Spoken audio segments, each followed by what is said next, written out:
Bismillahirrahmanirrahim.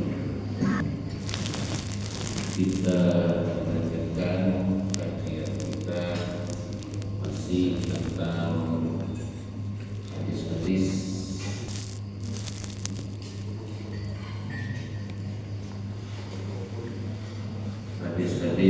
yang membicarakan tentang larangan mengambil hak orang lain.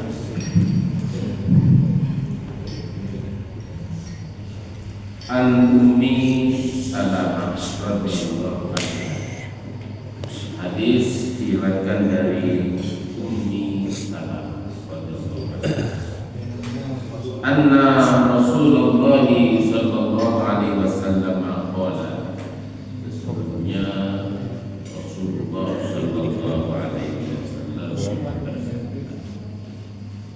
"Innama ana basyarun wa innakum tahtasimuna ilayya wa la'ala ba'dakum ayyakuna al-hanu bi hujjati min ba'di wa aqdiya lahu bin nahwi ma asma'u fa man qadaitu lahu bi haqqi akhihi fa innama aqta'u lahu qit'atan minan nar."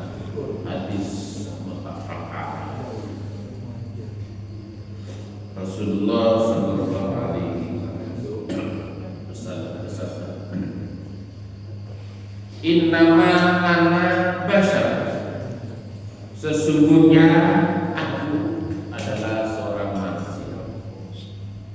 Wa innakum tahtasimuna ilayya, dan sesungguhnya kalian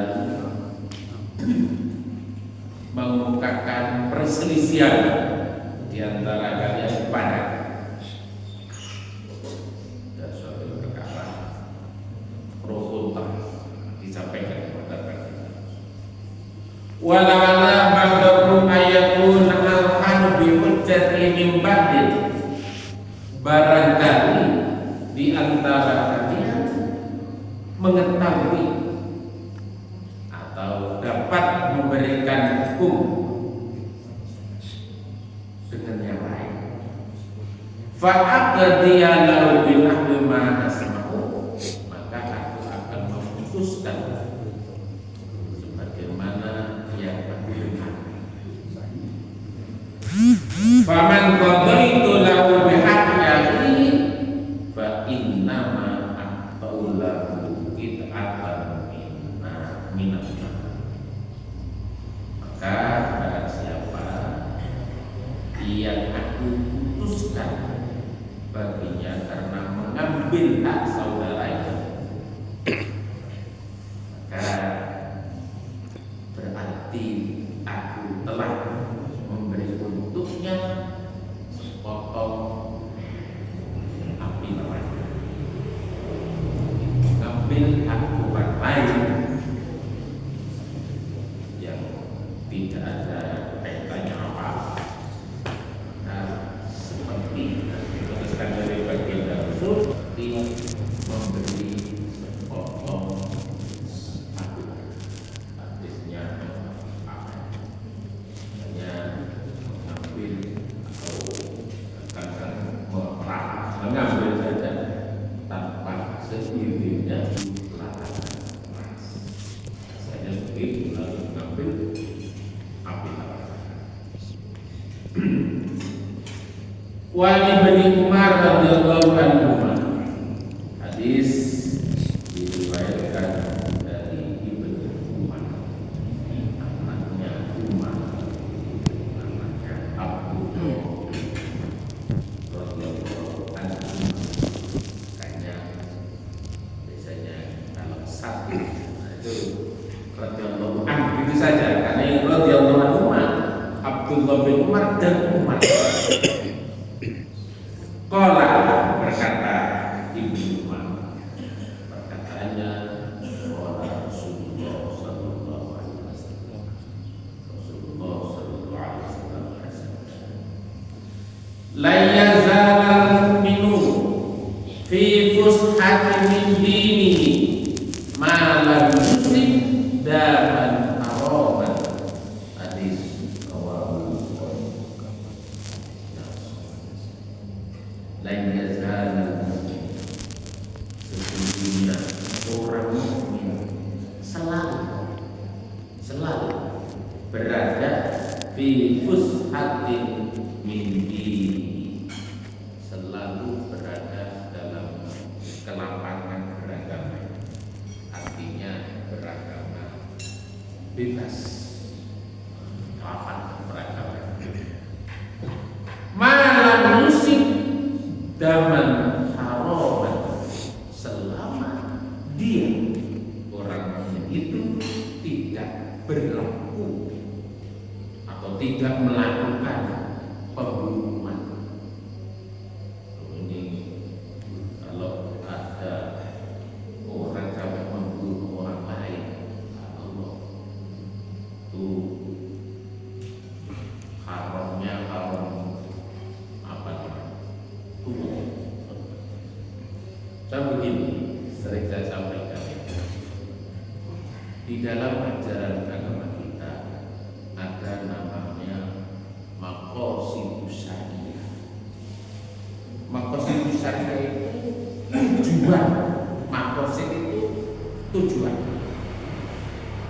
Tujuan syara, tujuan syar'i, tujuan ajaran agama kita satu, hifdzuddin.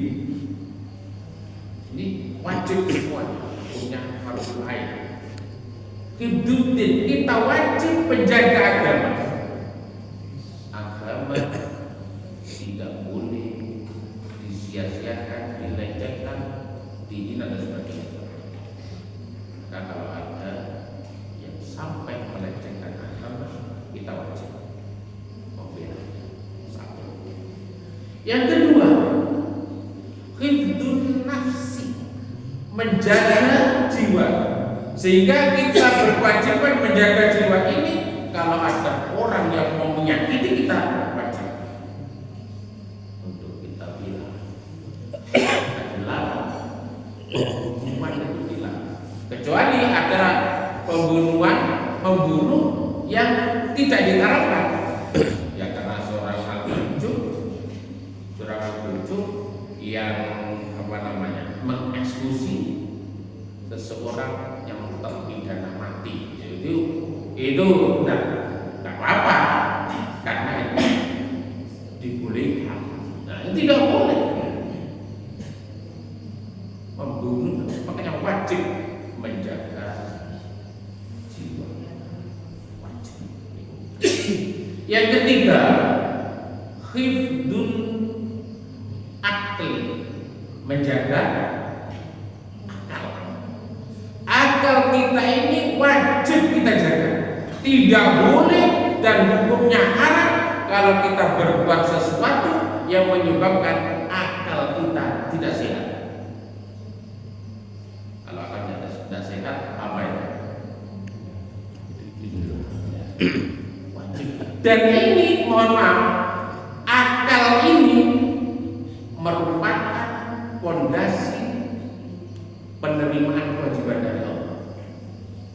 Kewajiban dari Allah, kalau akal ini ukurannya akal, mohon maaf, kita wajib melaksanakan sholat 5 waktu karena kita berakal. Kalau akal kita ini tidak sehat, wajib nggak sholat ini? Tidak wajib. Kalau tentunya mana? Tidak sholat. Ini makanya beban kewajiban, sebenarnya bukan beban, kewajiban yang diberikan oleh Allah Subhanahu wa Ta'ala itu sasarannya, objeknya adalah orang yang mukallaf. Orang mukallaf itu adalah orang yang sudah berakal, berakal balik dan berakal. Jadi kalau ada orang yang fisiknya ini sudah tidak kuat apa-apa, sudah fisiknya sakit parah, fisiknya tidak bisa bergerak apa, tapi akalnya masih sunat, berarti masih wajib sholat. Gitu. Kalau fisiknya yang sakit, sementara akalnya masih sehat, maka tetap wajib sholat, wajib puasa, wajib yang lain. Tapi kalau walaupun badannya fisiknya ini sehat, tapi akalnya ini miring, tidak ubah. Ini tadi makanya menjaga akal itu wajib. Tidak boleh haram Allah. Kemudian yang keempat, hifdzun nasli atau hifdzun nasab, menjaga nasab, menjaga keturunan. Wajib hukumnya kita menjaga keturunan. Maka diharamkan, haramnya haram, dosa besar kalau berbuat berzina. Berzina itu kan tidak menjaga keturunan. Makanya ada syariat pernikahan. Ini demi menjaga keturunan, agar keturunan kita itu murni dari kita, tidak tercampur. Maka walaupun mohon maaf, seseorang perempuan yang hamil tidak boleh menikah dengan orang lain. Tidak boleh. Buahnya seorang wanita hamil dan suaminya meninggal atau bercerai, kemudian menikah lagi, tidak boleh sebelum anaknya lahir. Nah, ini yang kadang-kadang terjadi, hamil di luar nikah, menutupi aib keluarga, akhirnya dinikahkan. Wes, siapa yang mau diobrak-obrak? Siapa yang mau? Tidak boleh. Kenapa? Karena kalau sudah ada bibit janin yang sudah jadi di dalam rahim seorang perempuan, tidak boleh tanaman ini yang menanam, yang menyiram orang lain. Itu saja. Maka sekali lagi keturunan wajib. Kemudian yang kelima, hifdzul mal, kita wajib menjaga harta kita. Umpama ada orang yang mau mengambil tanpa izin atau merampok, wajib kita pertahankan. Merampok harta kita, wajib kita pertahankan sampai harta. Andaikan kita mempertahankan harta kita karena perampoknya banyak, kemudian kita mati, umpamanya terbunuh karena perampok itu mati syahid.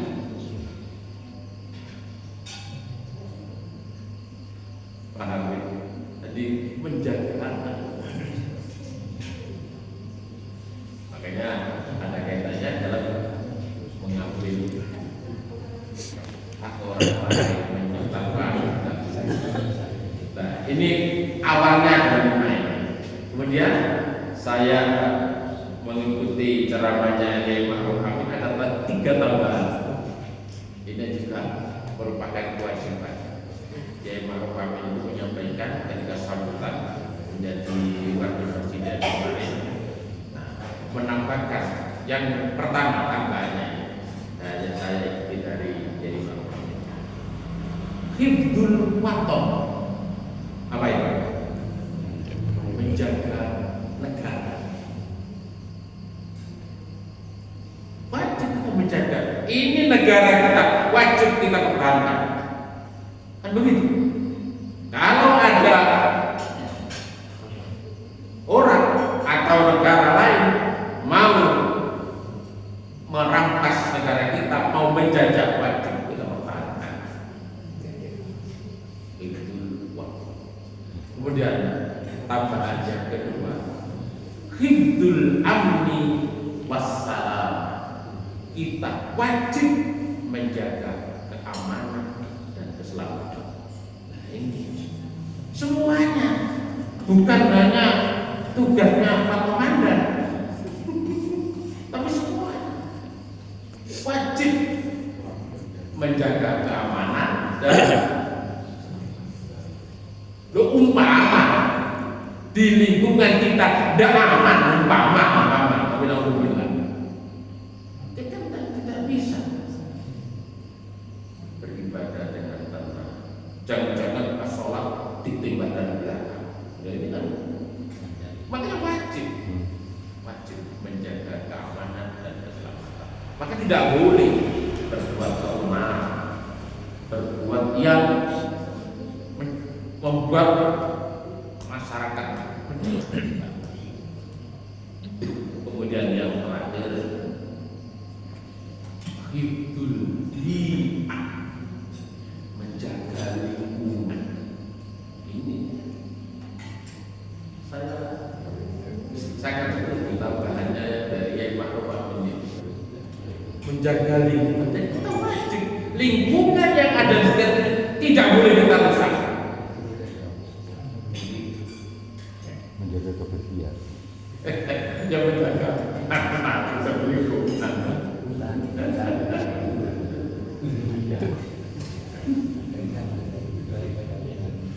Nah, ini tujuan ajaran agama kita ini. Loh, ini kan kita terapkan sembarangan. Maka tidak boleh. 8 ini telah saya sampaikan. Kita wajib.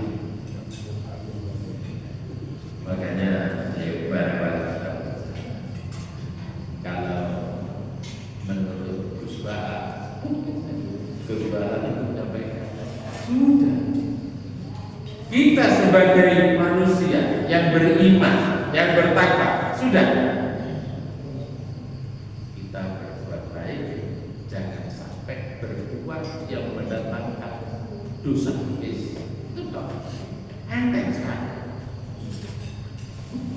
Ya kan masing-masing tidak berbuat dosa, tidak berbuat maksiat dosa, tidak berbuat melanggar hukum Allah atau melanggar hukum negara.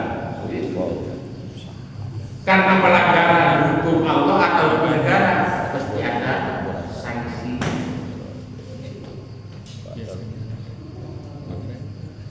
Makanya ayo baik-baik sebagai orang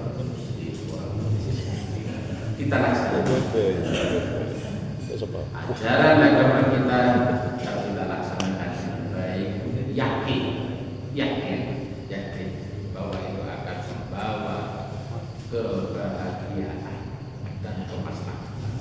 Sering saya sampaikan, mohon maaf, kalau kita melaksanakan perintah Allah,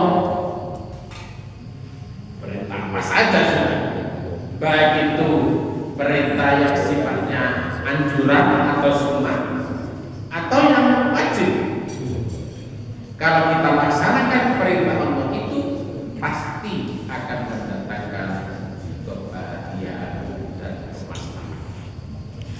Tapi sebaliknya, kalau kita melanggar larangan Allah, sekecil apapun, kalau memang itu dilarang, kita lakukan, pasti akan mendatangkan kesengsaraan dan kemaslahatan. Biasanya kan kedua. Sering saya sampaikan dalam kesempatan. Sudah, satu lagi. Wa al-Khawlah binti Amir al-Ansariyah, diriwayatkan dari Khawlah binti Amir al-Ansariyah. Wa ya imra'atu Hamzah. Khawlah itu istrinya Hamzah radhiyallahu anhu. Hamzah itu siapa? Bapaknya di perang. Qala, Khawlah ini berkata, sami'tu Rasulullah sallallahu alaihi wasallam yaqul, kata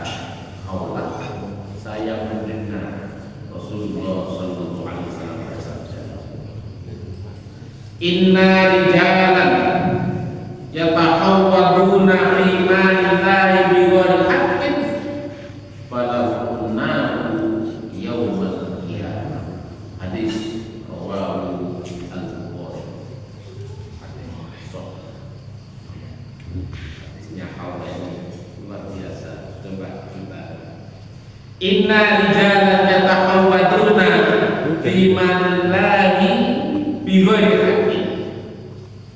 Sesungguhnya orang-orang yang berbuat atau mengambil, kita mana begitu di sini, bertindak atau berbuat mengambil harta Allah. Bahasanya di sini harta Allah.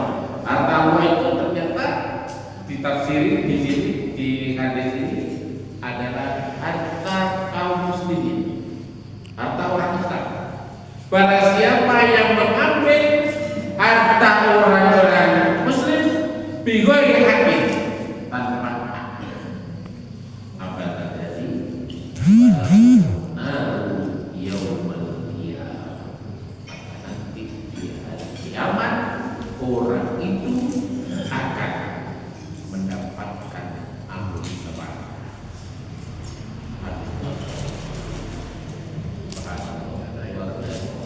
Makanya yuk bareng-bareng, kalau kita bukan hak kita, tidak usah diambil. Allah sudah memastikan memberi rezeki kepada kita, sudah ada ketentuan masing-masing. Kita diberi rezeki oleh Allah sekian, ya sudah. Allah tahu. Allah Maha mengetahui pada semua banyak, tidak hanya manusia, bahkan hewan-hewan pun semuanya rezekinya ditanggung oleh Allah Subhanahu wa Ta'ala. Dan pernah Nabi Sulaiman itu nabi yang paling kaya, orang yang paling kaya itu Nabi Sulaiman. Dalam satu riwayat, Nabi Sulaiman itu pernah matur kepada Allah, ya Allah, izinkan aku untuk memberi makan hewan-hewan yang ada di lautan sehari saja. Hewan-hewan yang ada di lautan itu kepingin Nabi Sulaiman menanggung makanannya satu hari saja. Diizinkan oleh Allah. Apa yang terjadi setelah dilaksanakan? Tidak mampu. Walaupun harta kaya luar biasa, tapi tidak mampu, tidak cukup. Semua hewan-hewan yang ada di lautan maunya ditanggung oleh Nabi Sulaiman, tapi apa yang terjadi? Tidak mampu. Apa Nabi Sulaiman langsung subhanallah, masuk tinggal ya Allah, yang menanggung semua yang di dunia ini, rezekinya Engkau yang benar. Yang lain tidak bisa luput. Makanya yuk kita terima rezeki pemberian dari Allah Subhanahu wa Ta'ala melalui macam-macam. Rezeki yang kita terima kan melalui macam-macam itu. Ada yang bekerja ini dan sebagainya. Makanya kalau ada orang minta rezeki tapi tidak mau usaha, tidak mau ikhtiar, apa namanya?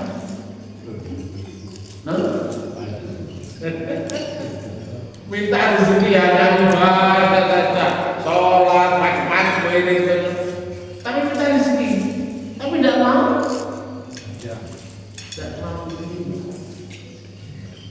tidak bisa, malah takut ketika kalau hidup makanya ikhtiar itu kewajiban. Kita berusaha itu wajib.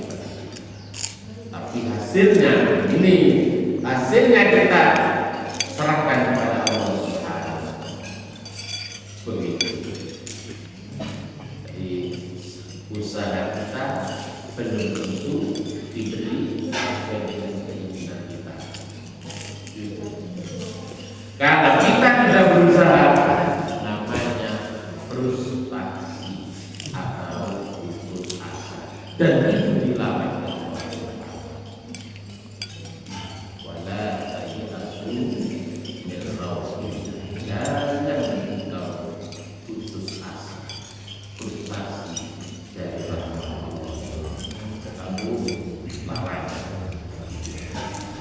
Sudah sampai di sini. Mungkin ada yang perlu disampaikan. Tak apa-apa, apa saja. Nanti umpamanya saya tidak bisa menjawab, saya akan cari jawabannya. Monggo. Ada? Mul.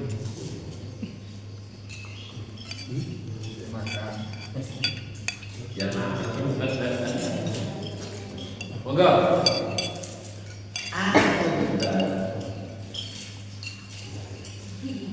Kemarin itu saya ditanya oleh seorang yang mengenai sholat.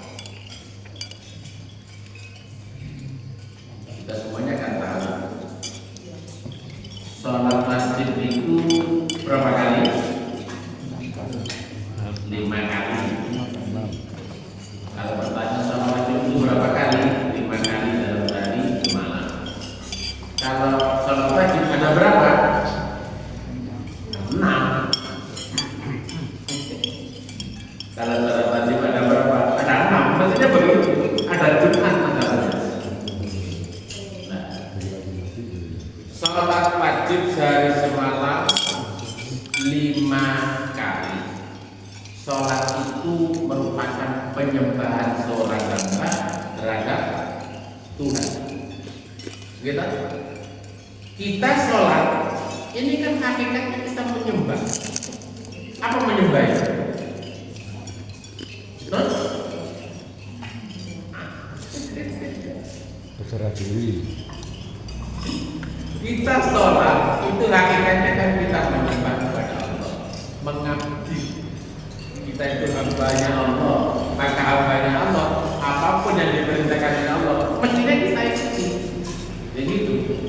Nah, ketika kita sholat 5 waktu, mohon maaf, kita akan ada syarat rukunnya. Syarat rukunnya sholat. Maka ini sedikit ini oleh Yai Anwar. Dalam sholat itu ada imam, ada makmum. Nah, ketika ini imam itu wajib tahu syarat rukunnya sholat. Ada redaksinya. Nah, pertanyaan yang muncul dari kita, kenapa kita sebelum sholat wajib juga? Kita sebelum menyembah kepada Allah, kepada Tuhan, wajib suci kan?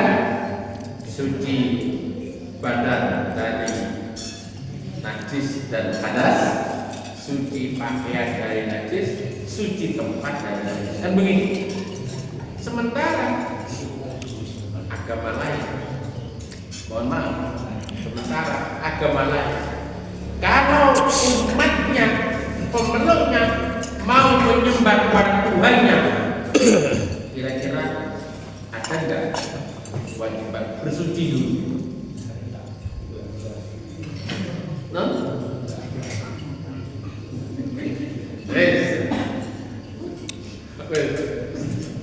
Yang sering kita jumpai ada pemeluk agama lain, saya tidak agama lain selain Islam, menghadap atau menyembah Tuhannya. Adakah? Ada. Persyaratannya, yang saya tanyakan persyaratannya. Persyaratannya menyembah Tuhannya harus suci. Ada nggak? Nggak ada. Mohon maaf. Bahkan rapi. Iya. Bahkan rapi. Orang itu kalau menyembah Tuhannya sudah. Habis tidur, habis dari keting ya sudah. Gitu. Bahkan mohon maaf, sepatunya ikut di dalam sholat tempat ibadahnya. Kan begitu.